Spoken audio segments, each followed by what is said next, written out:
Hello my dear students, কেমন আছো তোমরা? আশা করি সকলেই ভালো আছো। তো তোমাদের পরীক্ষা তো কিছুদিন পরেই, তো সেই জন্য বলেছিলে আমাকে নিয়মিত অ্যাডমিশন টেস্টের উপর কিছু ভিডিও দিতে, হিসাব বিজ্ঞানের উপর। তো আমি আজকে আবার চলে আসলাম তোমাদের সাথে হ্যাক্স অনলাইন কলেজের পক্ষ থেকে হিসাব বিজ্ঞান অ্যাডমিশন পার্ট 2 নিয়ে। আজকে আমি দেখাবো তোমাদেরকে এমন একটি প্রশ্ন, যে প্রশ্নটি হচ্ছে বিভিন্ন বিশ্ববিদ্যালয়ে লিখিত আসতে পারে, আর হচ্ছে এমসিকিউ কি হবে সেটাও একটু দেখিয়ে দিব। আর একটি প্রশ্ন থাকবে, কুইজ থাকবে, তোমরা সেই কুইজটি সকলেই আনসার করবে। অবশ্যই ভাইয়া এরকম ভিডিও পেতে হলে তোমাদেরকে কি করতে হবে জানোই তো, নাকি? যদি না করো তাহলে কিন্তু আল্লাহর কাছে আমি বিচার চাইবো। ঠিক আছে, সবাই শেয়ার, কমেন্ট আর হচ্ছে সাবস্ক্রাইব করে রাখবা। ওকে, তাহলে আজকে অ্যাডমিশন পার্ট 2 নিয়ে তোমাদের সাথে চলে আসলাম আলোচনা করতে। একটু দেখো, এখানে আমি একটি প্রশ্ন দিয়েছি, যেভাবে লিখিত প্রশ্ন আসতে পারে। তোমাদের অনেকেই বলেছো যে লিখিত প্রশ্ন কীভাবে আসতে পারে সেটা নিয়ে খুবই কনফিউজ থাকা লাগবে না, তুমি জাস্ট আমার ভিডিওগুলো খেয়াল করো তাহলেই হবে। ঠিক আছে, দেখো প্রশ্নটা হচ্ছে খুবই গুরুত্বপূর্ণ, তুমি লিখে পড়তে হবে। তোমাকে আমি 100% বললাম, তুমি ইনশাল্লাহ অনেক কিছু পেতে পারো। দেখো, রায়োমিলের সীমাবদ্ধতা কি আমরা সবাই জানি না। ঠিক আছে, রায়োমিলের সীমাবদ্ধতা কি এবং কি আলোচনা করো। বুঝতে পারছো প্রশ্নটা কি? আবার বলছি, রায়োমিলের সীমাবদ্ধতা কি এবং তা কি সেগুলো আলোচনা করো। ওকে, তাহলে দেখো রায়োমিলের সীমাবদ্ধতা কি। সীমাবদ্ধতা নামটা তোমাদের কাছে নতুন নয়। শোনো, রায়োমিলের যেই ভুলগুলো ধরা পড়ে না, আমি সংজ্ঞাটি লিখে দিয়েছি। রায়োমিলে যেই ভুলগুলো ধরা পড়ে না কিন্তু রায়োমিল মিলে যায়, সেই ভুলগুলোকে বলে থাকি আমরা রায়োমিলের সীমাবদ্ধতা। আবার বলছি, যে ভুলগুলো রায়োমিলে না ধরা পড়া সত্ত্বেও রায়োমিলটা মিলে যায়, সেই ভুলগুলোকে বলে থাকি আমরা রায়োমিলের সীমাবদ্ধতা। এখন রায়োমিলের সীমাবদ্ধতা কত প্রকার হতে পারে তা কি আলোচনা করতে বলা হয়েছে। তো তুমি লিখবা, এইভাবে যদি ডায়াগ্রাম করে তুমি দিতে পারো তাহলে হচ্ছে খুবই তোমার জন্য ইফেক্টিভ হবে, নাম্বার খুব ভালো পাবে। তো আমি দিলাম সীমাবদ্ধতা হচ্ছে, রায়োমিলের সীমাবদ্ধতা হচ্ছে 2 প্রকার। আবার বলছি ভাইয়া, রায়োমিলের সীমাবদ্ধতাকে আমরা 2টা ভাগে ভাগ করতে পারি। একটা হচ্ছে করণিক ভুল, আরেকটা হচ্ছে নীতিগত ভুল। ঠিক আছে, ভালো করে শিখে নাও। করণিক, আরেকটা হচ্ছে কি নীতিগত ভুল। এই করণিক ভুলকে আবার 4টা ভাগে ভাগ করতে পারি, সেগুলো দেখাবো। আগে শুনি আমরা করণিক ভুলটা কাকে বলে। করণিক ভুল হচ্ছে এমন এক প্রকারের ভুল যেই ভুলগুলো কর্মকর্তা কর্মচারীদের অদক্ষতার বশত হয়ে থাকে। আবার বলছি, করণিক ভুল কেন হয়? এই ভুলগুলো হচ্ছে কর্মচারী অথবা কর্মকর্তার অথবা হিসাব রক্ষকের অদক্ষতার কারণবশত যেই ভুলগুলো হয়ে থাকে, সেই ভুলগুলোকে বলে থাকি আমরা করণিক ভুল। নীতিগত ভুল কাকে বলে একটু শিখি। খুবই সহজ নীতিগত ভুল, আর এটাকে একটু মার্ক করে রাখো। আমি প্রতিনিয়ত তোমাদেরকে মার্ক করে দিচ্ছি কোনগুলো আসতে পারে, এটা তুমি একটু কষ্ট করে মার্ক করে রাখো, এটা আসবে ইনশাল্লাহ। ঠিক আছে, নীতিগত ভুল হচ্ছে, ভালোবেসে শিখে নিবা।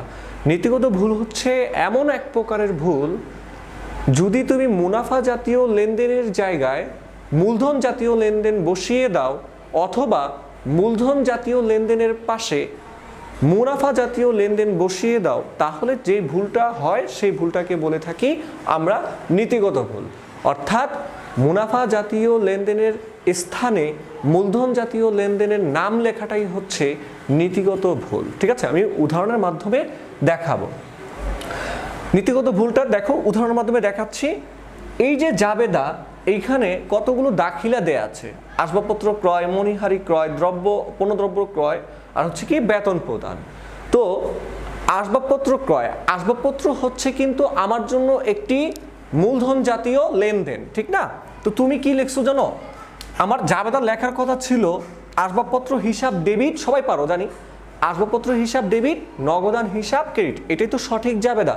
কিন্তু তুমি যেটি লিখেছো সেটি হচ্ছে ক্রয় হিসাব ডেবিট, 1 নম্বরের লেনদেনটি ক্রয় হিসাব ডেবিট, টাকা ঠিক আছে, টাকা 10,000 টাকাই লিখেছো, আর হচ্ছে নগদান হিসাব ক্রেডিট। দেখো তো ভাইয়া, তোমার ভুলটা কোথায় হলো? লেখা উচিত ছিল কি এখানে 1 নম্বরের লেনদেনটিতে আসবাবপত্র হিসাব। আসবাবপত্রটা কি জাতীয় লেনদেন? মূলধন জাতীয়।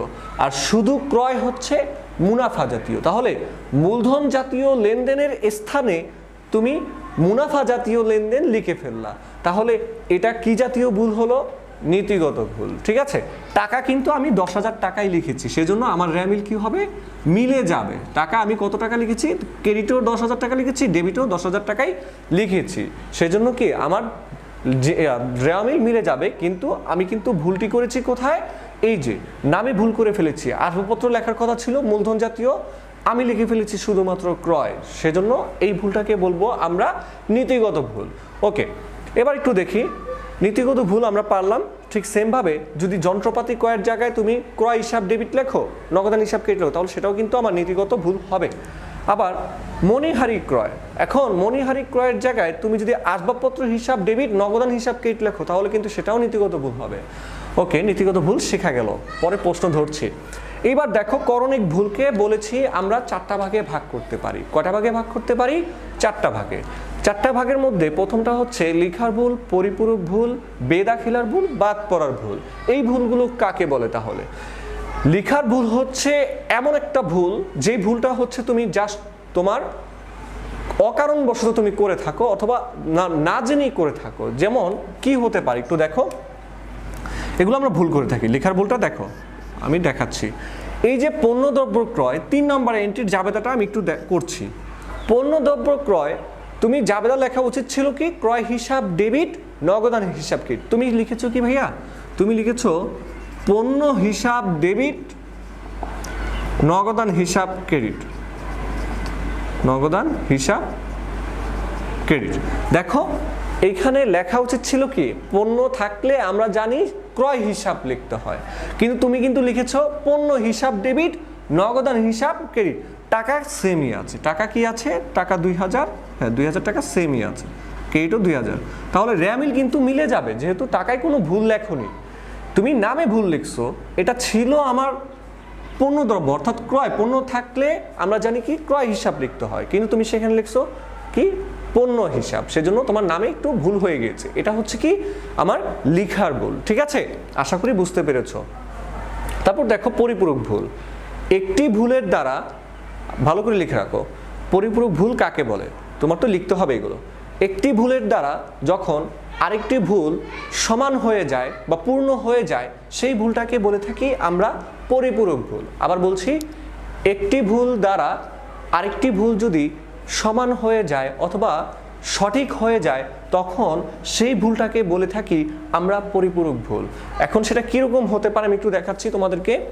দেখো, আচ্ছা আমি একটু লিখে দেখাচ্ছি। একটু দেখো ভাইয়া, তোমার দুটি এন্ট্রি দেয়া আছে, এখানে দুটি জাবেদা। ঠিক আছে, দেখো কতগুলো জাবেদা এন্ট্রি দেয়া আছে।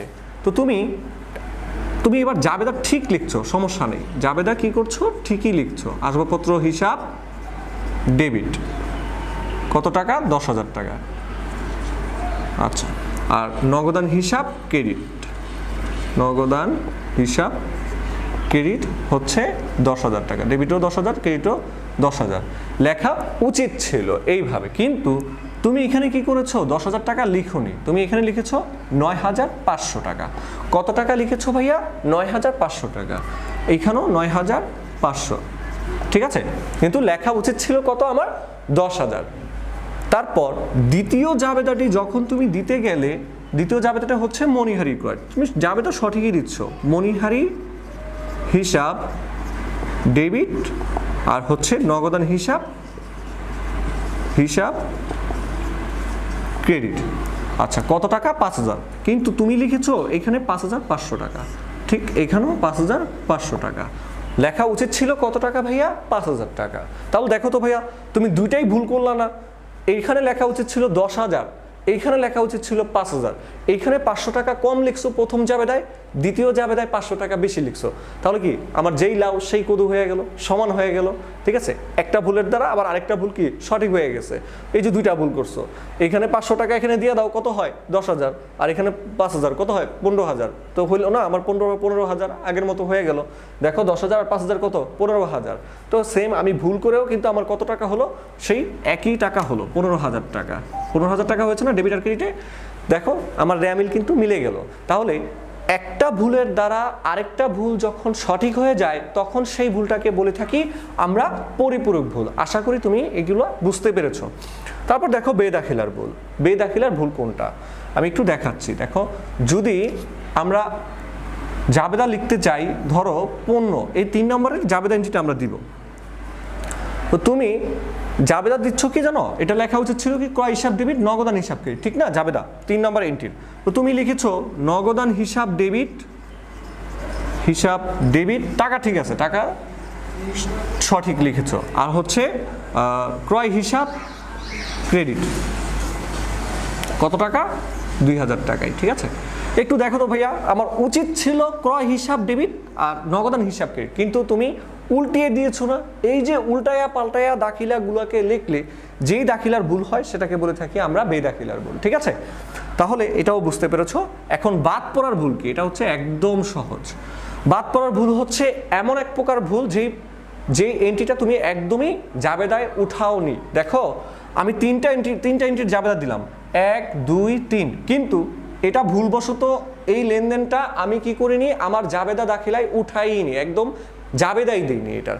তাহলে আমার টাকা দেখো, কিন্তু এই টাকা দুই পাশ থেকেই কম হবে, ডেবিট পাশ থেকেও 7,000 কম, ক্রেডিট পাশ থেকেও 7,000 টাকা কম হবে, তাহলে সমান র্যামিল কিন্তু মিলেই গেল। এই ছিল আমার র্যামিলের সীমাবদ্ধতার উপর একটি ভিডিও। তোমাদেরকে খুবই ইফেক্টিভ হবে এই ভিডিওটি। আশা করি প্রশ্নটি তোমরা বিভিন্ন বিশ্ববিদ্যালয়ে পেতে পারো। আমি তোমাদের জন্য একটি প্রশ্ন রাখছি এখন এমসিকিউ আকারে, তো তোমরা সবাই একটু কোশ্চেনের আনসারটা কমেন্টে করে দিবা। ওকে, তোমাদের জন্য একটি প্রশ্ন রেখেছি, তোমরা সবাই কমেন্টে এর আনসারটি করে দিবে। ক্রয় হিসাবের স্থানে আসবাবপত্র হিসাব লিখলে কোন প্রকারের ভুল হবে? পরিপূরক, নীতিগত, লেখার ভুল। আশা করি সকলেই পারবা। প্রশ্নটি তোমাদের কাছে রইল ভাইয়ার পক্ষ থেকে। প্রশ্নটি বিভিন্ন বিশ্ববিদ্যালয়ে আসতে দেখা যায়, সেজন্য দিলাম। তোমরা সবাই কমেন্টে আনসার করবা। আর যদি এরকম ভিডিও তোমাদের পেতে হয় অ্যাডমিশন টেস্টের উপর, তাহলে অবশ্যই ভাইয়া তোমরা কমেন্ট, শেয়ার সর্বোচ্চ করতে হবে, সাবস্ক্রাইব করতে হবে, সবাইকে জানাতে হবে যে আমরা এইভাবে ভিডিওগুলো করছি, সবাই যাতে উপকৃত হয় তোমার দ্বারা। আমি যেমন তোমাদের উপকার করছি, তোমরাও আরেকজনের উপকার করতে হবে। আর শিক্ষামূলক ভিডিওতে তোমার সাবস্ক্রাইব করা হচ্ছে তোমার নীতিগত, একটা হচ্ছে নৈতিক দায়িত্ব, একটা নীতি কথা, ঠিক আছে? একটা নৈতিক দায়িত্বের মধ্যে পড়ে তোমার, কারণ আমি তোমাকে সাহায্য করছি, তুমিও আমাকে সাহায্য করতে হবে। ওকে, ধন্যবাদ।